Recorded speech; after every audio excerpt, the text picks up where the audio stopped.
నమస్తే ఫ్రెండ్స్, నేను మీ Lakshmirekha. Welcome to tasty foods. వినాయకునికి ప్రీతికరమైన ఉండ్రాళ్ళని చాలా తక్కువ టైంలోనే ఒకే పిండితో 5 రకాల ఉండ్రాళ్ళని మీతో షేర్ చేసుకోవాలనుకుంటున్నానండి. చాలా తక్కువ టైంలోనే ఈజీ ప్రాసెస్లో చూపించబోతున్నాను. మనం ఇక్కడ ఉండ్రాళ్ళు చేసే ముందే 2 టేబుల్ స్పూన్స్ పచ్చిశనగపప్పుని ఒక చిన్న బౌల్లో నానబెట్టి ఉంచుకోవాలండి. 1 గంట సేపు నానబెట్టుకోండి.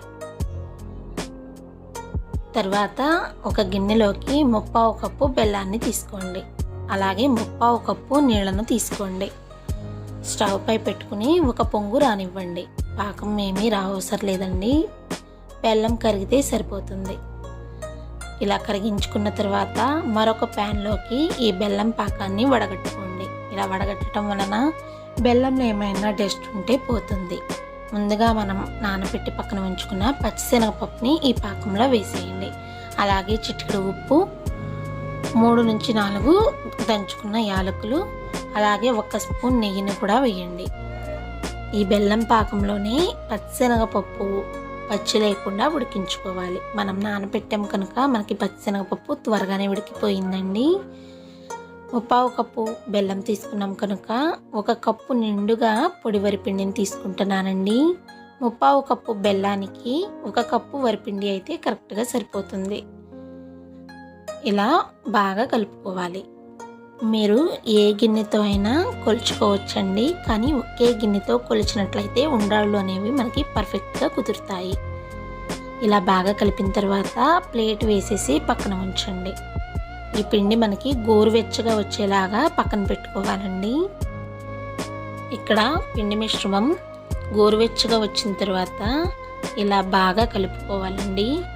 పిండి స్మూత్గా వచ్చేలాగా బాగా కలపండి. ఇలా కలిపిన తర్వాత మనకి ఏ సైజు ఉండ్రాళ్ళు కావాలంటే ఆ సైజులో పిండిని తీసుకుని కొంచెం నెయ్యిని రాసుకుని ఉండ్రాళ్ళ చుట్టుకోవటమే అండి. చాలా ఈజీగా చేసేయవచ్చండి. ఇలా చిన్ని ఉండ్రాళ్ళలాగా చేసుకోండి.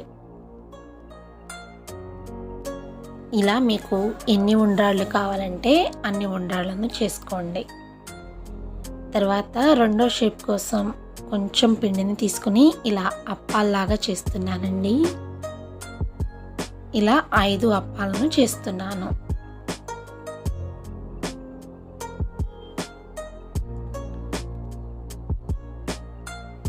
కొంచెం పిండిని తీసుకుని ఉండ్రంలా చుట్టుకున్న తర్వాత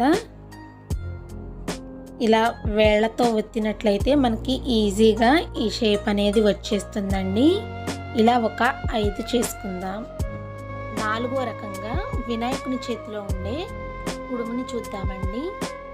దానికోసం ఒక ఉండ్రాన్ని పెద్ద సైజుగా తీసుకుని దాన్ని ఇలా ఫ్లాట్గా చేసి అప్పంలా చేసుకోవాలి. ఇలా అప్పంలా చేసిన తర్వాత ఒక ఉండ్రాన్ని ఉంచినట్లయితే మనకి వినాయకుని చేతిలో ఉండే కుడుము అనేది రెడీ అయిపోతుంది. ఇక్కడ నేను ఒక్కటే చేస్తున్నానండి. ఇలా చేసిన తర్వాత ఇప్పుడు మనం 5వ రకంగా మోదకాన్ని చేద్దామండి. చిన్న ఉండ్రంలా చేసిన తర్వాత ఇలా పైకి అంటూ ఉంటే మోదకం షేప్ అనేది చాలా ఈజీగా వచ్చేస్తుందండి. ఇలా షేప్ వచ్చిన తర్వాత 1 స్పూన్ లేదా చాక్తో కానీ ఇలా లైన్స్లా పెట్టుకోవాలండి. మనం చాలా ఈజీగా ఈ మోదకం షేప్ అనేది చేసేయవచ్చు. మోదకం మావులు ఉంటే మోదకం మావులతో చేయండి. మోదకం మావులు లేకపోయినా ఇలా ఈజీగా మోదకంలా చేసేయవచ్చు. ఇలా ఒకే పిండితో 3 రకాలు లేదా 5 రకాలుగా ఈజీగా చేసేయవచ్చండి. ఇలా చేసిన తర్వాత ఒక ఇడ్లీ రేకుని తీసుకుని ఇడ్లీ రేకుకి కొంచెం నెయ్యిని రాయండి. మీరు కావాలి అంటే ఇలా ఇడ్లీ స్టాండ్తో కాకుండా మామూలుగా ఒక చిల్లుల గిన్నెలో అయినా ఈ ఉండ్రాళ్ళను పెట్టుకుని ఆవిరి పెట్టొచ్చండి. ఇలా ఫస్ట్ ప్లేట్లో నేను అప్పాలని పెడుతున్నానండి. సెకండ్ ప్లేట్లో మాత్రం ఇలా ఉండ్రాళ్ళు, కుడుములు, మోదకాలను పెడుతున్నాను.